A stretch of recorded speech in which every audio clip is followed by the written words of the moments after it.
waxaynu taaganahay ilinka hore ee guriga maamada dhashay dhibane Ilyas Cabdullaahi Maxamed oo ah dhibane 13 sano jir ah muddo 7 sano oo cimrigiisa kamid ah ayuu ku qaatay xanuun kaasi bay dhimarka kaasi oo sabay in gabi ahaanba jirkiisa ay joojiyaan dhaqdhaqaaqa uu eebay ugu deeqay aadanaha oo idil waxaynu booqan doonaa maamada dhashay inaga oo kala sheekaysan doona sida uu ku bilowday xanuunka haleelay Ilyas Cabdullaahi Maxamed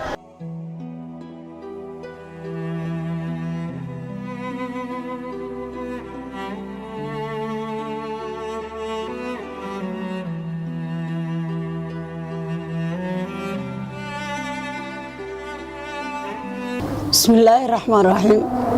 أنا مقعيق وفاطمة محمود علي وهو يضع الشيء ويلك حنوصن هذا هرتين لياله ويلك اسمه مقعيس وحالي إلياس عبد الله محمد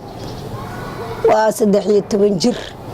حنون كنا وحكم بالله لبضا كون كوية تبنكي بيش اللي بيطبنات سيدي دي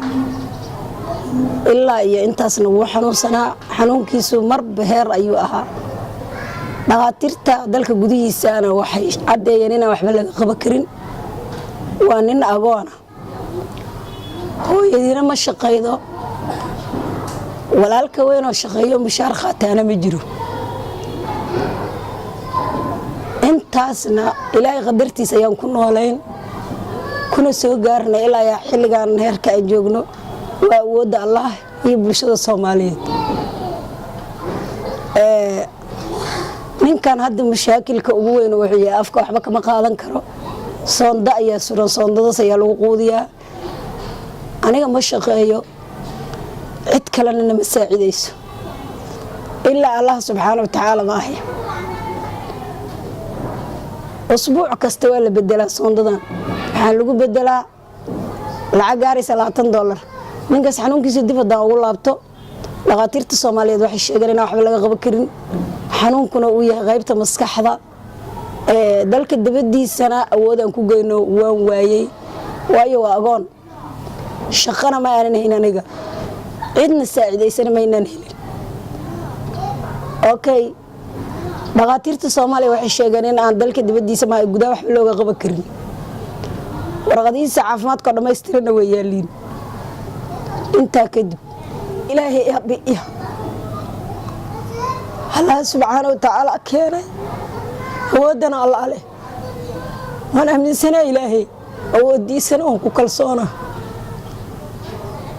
لكن مرة خارق دغال الله أنت وعذر يسوي خليه يسقفك عقدتكم نقطة ومد إسلامك الله سبحانه وتعالى برينا هرت الله سماد إسكاله سجى مدنانت إسكاله isaga awoodana iska leh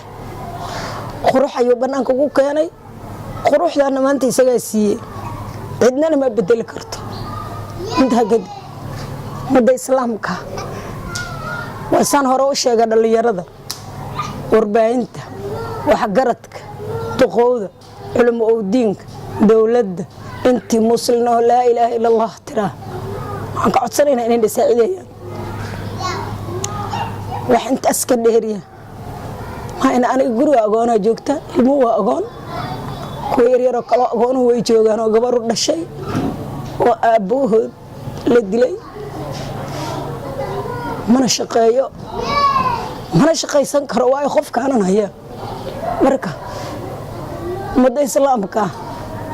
وحنكربنا وكليه إن النساعدان ويجا عفمات كم كين كران لكن هذا يسكت ضمان ومدة مسلم كوي ساعدين كران مسلم واحد ويا ليس ساعد إيه ولا لا مسلمين تمر كواحد قعدنا عد كستون ساعدين ليس أنا عنقص أقول كأنه وحسيده أي كجو أنت هاي أو وحصد قيسنيس إن أي نوقص درام أي نسينا يا لمبر إبر لح خال شن فرتن يلابو كنتن يلابو كنتن يسديد وإبر لح خال شن فرتن يلابو كنتن يسديد لمبر كلابات فو إبر لح خال لب صدني صدح فرتني شن صدني سجال labadaas lambar ayuu leeyahay agoonku إن شاء الله إلهي وعن كرجينا ومضى مسلمين تميل كستو جوغان إن إلهي حق وافتشيه ومضى مسلمين توبكتنا يقرقاران بارك الله فيك waa waajib in wada saaran inaynu caawinaa keena dhibanaha danta yar sida Ilyas Cabdullaahi Maxamed oo ah agoonna 13 sano jir ah muddo 7 sano oo cimrigiisa kamidana ku qaatay xanuun haleelay sida imaamada inoo sheegtay guud ahaan dhaqaatiirta isbitaalada dalka ku yaala waxa ay ku wargeliyeen in aan waxba looga qaban karin dalka oo ay u baahan tahay in wiilka yar Ilyas Cabdullaahi Maxamed loo qaado dalka dibadiisa si xaaladiisa caafimaad wax looga qabto dhammaanteen aynu garab istaagno maamada dhashay Ilyas Cabdullaahi si eebe inaga oo inoo garab istaago maalinta yawmal qiyaama